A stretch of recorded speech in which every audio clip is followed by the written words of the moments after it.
I kind of want to talk a little bit about the filming of Knock Yourself Out. I always wondered, like, did you know that the song and the video was going to be the massive hit that it's become, and also the long-running hit that it is?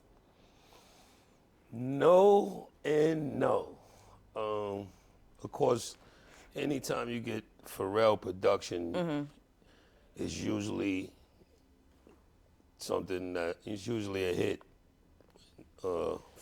more times than less. So we felt really good about the single. Then once we got the treatment for the video, we felt even better.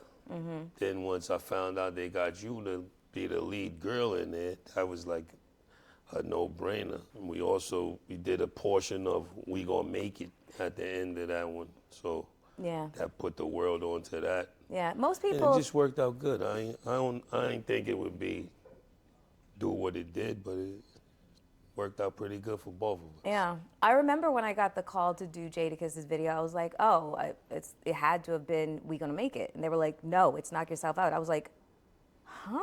Because that was the song that was everywhere. So then when I get the call and they're like, no, it's for Knock Yourself Out. I hadn't even heard the song yet, but I was just like, Jadakiss, it's Malibu. What's the budget? Oh, $650,000.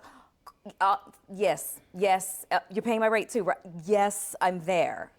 So that was, I've always wanted to know what your experience was on that set, like shooting that video, and like just what you thought about the treatment, because I feel like I got more airtime than you did. We shared airtime, but you just got your airtime just stuck to the people more than my airtime. But I felt good. That was probably one of my first big videos, you know. When back then they was opening up, the budgets was different. It was crazy. It was the golden era of spending money. But no, I felt good. The house was dope, the car was dope, the you was dope. Everything, the gods was working for us that day. Yeah. It was a beautiful, the set was awesome. It was amazing. A lot of people were on that set, and you know, it's interesting, as you mentioned, that time in the industry where the budgets were astronomical. You know, it was a really good time. Beautiful time. And then things changed so drastically. Like a $600,000 budget went down to $50,000 on a good day. And that could be like Common and Nas. Facts. Yeah. But I always tell this story about you on this set because there's this scene of us by the car at night. The producer, the director, everybody, they were like, you know, Melyssa, this is like a really intimate shot, and we would really, really like it if, you know, you would just kind of kiss him and blah, blah, blah. I was like, yeah, I don't see that happening. I have a man. I'm not trying to go home to, you know, any bullshit. So I will make this look, I've been hired to, you know, make this product look amazing. I got you. It does not have to include me swapping spit with a stranger. And so when I finally get to set, I say to you, so here's how this is gonna go if this is okay with you. You know, if you could keep your hands above here, but you're, I wasn't gonna touch you. Yeah. What's your response? Because all your boys were like, yo, go in. And you were like, I don't want a lawsuit. Yeah, you know. You were- Very respectable, very respectable. You were ahead of your time, just in terms of, you know, what transpired in the last 5 or 6 years, the whole Me Too movement. But I'm just wondering, because there's so many other men in the industry that abused their position, their power, and their fame, and you never did. Like, you just, those kinds of stories do not follow you, and it seems like... Studio audience, let me get another...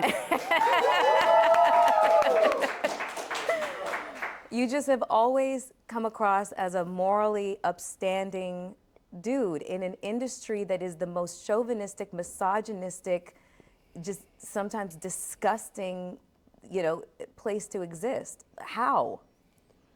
I don't know how. I mean, I just try, you know. It's not easy for everybody, you know. Young, when you hot in the game, everybody's coming at you, especially the ladies. for some people, male and female. You gotta try to maintain some balance and know that I knew on that set I wasn't trying to jeopardize anything. Whether it was they getting you upset and you going back to Toronto or they stopping anything. I knew this is my goal. This is a big opportunity for me to make everything go smooth and, you know what I mean, be very respectful. I had a lot of dudes that flew in from the hood. That was the people you was hearing saying go in and do all that crazy shit. But nah, I woke up that day with a purpose to shoot a great video and get it done with, you know, no mishaps, no discrepancies. And thanks to your help and everybody on the set, Little X, we was able to do it. Yeah, I agree. But I have been on some sets that get crazy and you see. I was about to get there. Yeah, they get crazy now. You know what I did not know was happening? I did not know that, and I didn't even know this type of thing even happened. So a porn company had paid the label maybe like 100. Oh yeah, they did a porn version, man. Yes. Yeah. Oh, so hold shit, on. I forgot. Just wait. It's like a porno version. Right. It's like a soft porn version to knock yourself out. So this is something that I didn't even know happened, and my girlfriend, who has been in the industry forever, on the other side, she represents directors and stuff like that, has worked with tons of labels. She said, yeah, sometimes, you know, for product placement or just recognition. Do you remember they had the late TV shows uncut and they was placing them on them kind of platforms. Yeah, trust me, I know. So I didn't even know that this was happening. And I didn't think that this would be, you know, it shouldn't have been relevant to me because, you know, I'm me and I did the clean version. Unfortunately, one of the girls in the porn version requested you. No, she looked a lot like They thought me. It was you? So everybody thinks that I'm the one in the porn version. It was not me. Tell them. No, it wasn't her. It Okay, definitely was not her. Yeah, so that was. Let her off the hook for that. It wasn't her. Be sure to follow Hot and Bothered with Melyssa Ford on IG at Hot and Bothered Podcast.